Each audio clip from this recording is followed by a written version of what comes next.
Hi class, how are you? My name is Alexis Miranda and I will be talking about avoidance slash restrictive food intake disorder.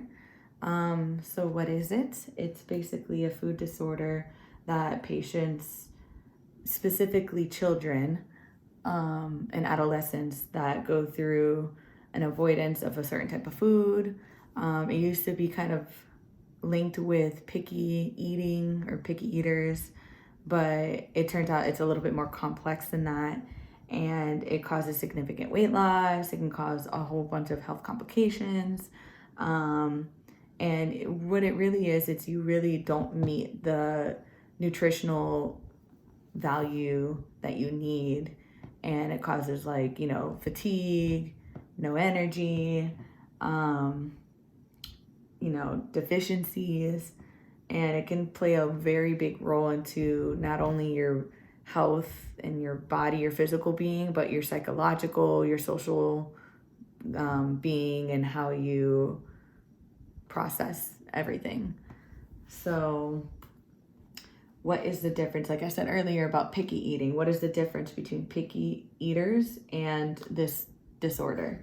So, picky eaters usually is within a 3 to 11 age range. And usually, anybody who's a picky eater is somebody who has a normal weight, but is unwilling to try new foods or just doesn't like certain foods or not familiar with them. And so they just choose not to eat them. However, with avoidant resistant food intake disorder, it's basically someone who's a little bit more malnutritioned, and they have a reason for not wanting to eat the food other than the fact that they're just not familiar with it or they just don't want to eat it. There's usually something, a behavioral reason, or something deeper behind that. So there is a difference, and it's a fine line. It's very hard to distinguish between the two, and that's why it took them so long to even create this new category of this type of disorder, because of that. And it's especially hard for children because they're not aware of they're young, they're not really aware, and same with adults and parents, they're not really aware of the differences between those two. So it's easy to get those two very confused.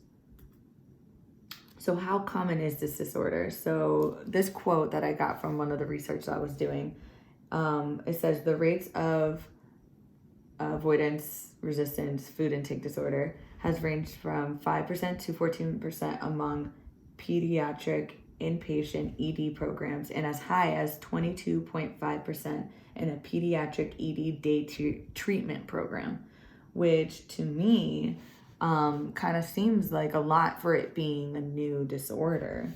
But to me, what I was thinking is that this is probably because a lot of other cases were mislabeled or misplaced. So, for example, the eating disorders, bulimia, nervosa, and anorexia, I guarantee you that before this new category existed, that they were placed in those, even though they didn't correctly or they didn't fully meet those requirements to be placed in them. They were placed in them because they probably did not know where else to place them. And so because of this new category, people are able to kind of finally be placed where they're supposed to be. And it's pretty cool. So that's probably why those numbers are a little bit higher. But, So an example of a case like this. So when I wrote my paper, I wrote it on this girl named Gwen. She was a 10-year-old girl, and she goes to summer camp like every year, no problem, with her sister. There was one year that she went and she was eating lunch and she choked on a potato chip. And she went to the nurse and she was really, really traumatized by that experience. And after that, when she came back home, she never ate, or not, I wouldn't say never, but she, from there, changed her eating habits. She totally changed what she ate. She didn't eat anything that would potentially cause her to choke. So anything crunchy, anything pokey. She would always eat like soggy, soft, raw food. So she would always eat, like, for example, I wrote that she would eat soggy cereal in the morning and like scoops of peanut butter, like smooth peanut butter at night. And that fear, that phobia of choking, or it caused her to avoid those types of foods like crackers and cookies and chips and anything that she could choke on because she was afraid. And there's also this other thing called functional dysphagia, which is linked with a traumatic experience. It basically means that you have a fear of swallowing or inability to eat anything solid or clumpy. So because of that, her eating patterns changed, and it caused her to lose a lot of weight. And her parents were concerned, even though her parents approached her about why her eating habits had changed. She wasn't quite sure like how to answer it because she was embarrassed. So she just kind of brushed it off. She said, nothing, no big deal, it's fine.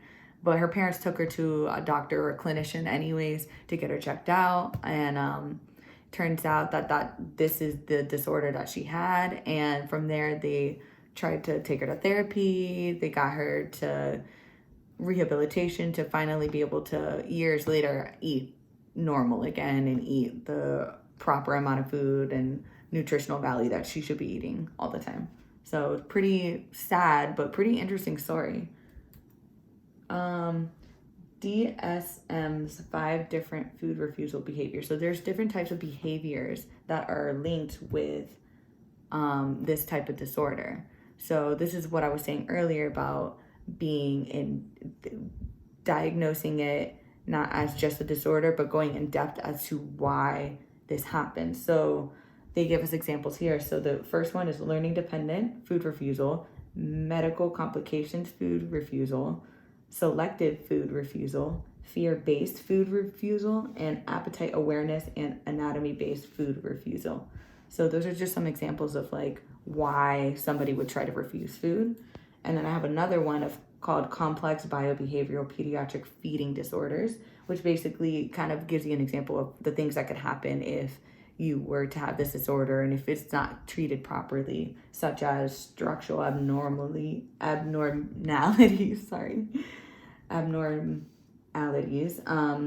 neurological conditions, behavioral and psychosocial issues, cardiorespiratory problems, and metabolic dysfunction.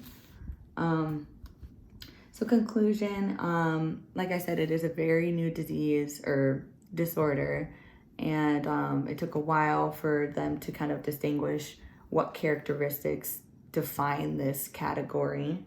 So since there's still kind of like a lack of information, I feel like they still need to do some more research and more experiments before they can really concretely say that this is valid.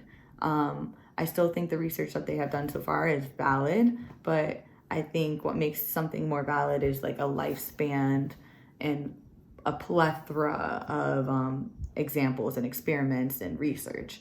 So, but time will tell. That just time will come and time will give it the validation that it needs.